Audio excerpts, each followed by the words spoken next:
அது சுகர் தானே. கரும்பு ஜூஸ் வந்து கரும்பில் இருந்தால் குளுக்கோஸ் எடுக்கிறாங்க, சுகர் எடுக்கிறாங்க. அப்புறம் அதை குடிக்கலாமாண்ணா? சுகரை கரைச்சி குடிச்சிட வேண்டியது தானே. கரும்பு ஜூஸ் குடிக்கக்கூடாது. கரும்பு ஜூஸ் வந்து சர்க்கரை நோயாளி ஒரே ஒரு டைம் குடிக்கலாம். எப்போ குடிக்கலான்னா, ஜாண்டிஸ் வந்துட்டுனா குடிக்கலாம்.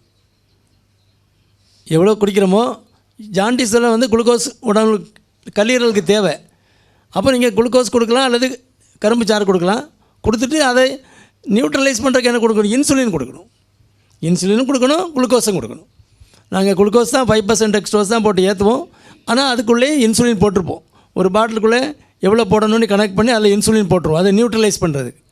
அதனால் நீங்கள் ஜஸ்ட் லைக் தட் குளுக்கோஸோ அல்லது குளுக்கோஸ் ஏற்றுறதுல அந்த குளுக்கோஸ் உள்ள பாட்டில் வந்து போட்டிங்கன்னா அதை சரி பண்ணுறதுக்கு இன்சுலின் போட்டுட்டு இது பண்ணலாம். மற்றபடி சர்க்கரை நோயாளிகள் அதை தொடக்கூடாது. நான் தொடவா செய்கிறேன் சார், ஸ்டா போட்டு தானே குடிக்கிறேன்னு கேட்குறீங்க. அது தெரியுது எனக்கு.